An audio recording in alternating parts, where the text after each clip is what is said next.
Red light runners are killing thousands and injuring hundreds of thousands every year on America's roads. We need to spend a little bit of time talking about this.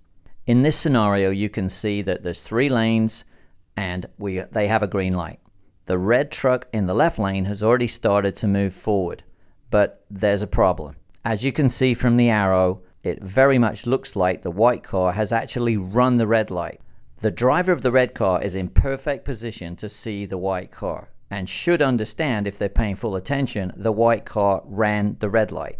Your next move as that driver would be to look further left to make sure nobody else was potentially running the red light. Obviously, the driver of the red car did not look left, did not see the Jeep coming, and got hit. 2 sides to this. 1, the Jeep should not have run the red light. I'm pretty sure the white car also ran the red light, but that was a clue that was missed by the driver of the red vehicle, unfortunately.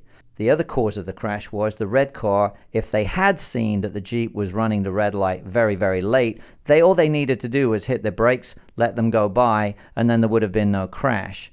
So, unfortunately, even though it's not fair, the driver of the red car is partially to blame for this crash, mostly the Jeep, but also some blame goes to the driver of the red car. Most of the time, you can see the red light runners coming, and you can avoid them. It's not fair. We shouldn't have to avoid these red light runners, but we do. That's the reality. We can see here the vehicle ahead is on the brakes, and there's a red light. Just looking at it, you wouldn't necessarily think there's a problem. So if we go forward, now, there's still a red light, but the brakes have come off.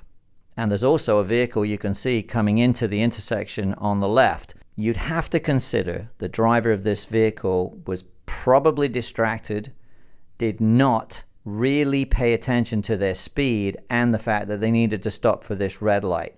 Once in their mind they couldn't stop, they got off the brakes, started to move to the right to try and miss the vehicle that they knew was coming into the intersection. Unfortunately, they misjudged that too. They couldn't miss the vehicle that was already in the intersection, and they got hit hard in the rear, causing them to spin out underneath the bridge. Again, there's 2 sides to this crash. The vehicle going too fast or not paying attention, distracted, basically not judging the distance, speed to stop for the red light is mostly at fault because they ran a red light. Of course they're mostly at fault. But again, the vehicle that came through the intersection first and quickest, who was accelerating pretty hard, did not see the red light runner early enough, if at all, before they hit them. You always have to look before you move when you have a green light, and you certainly need to pay attention to red lights.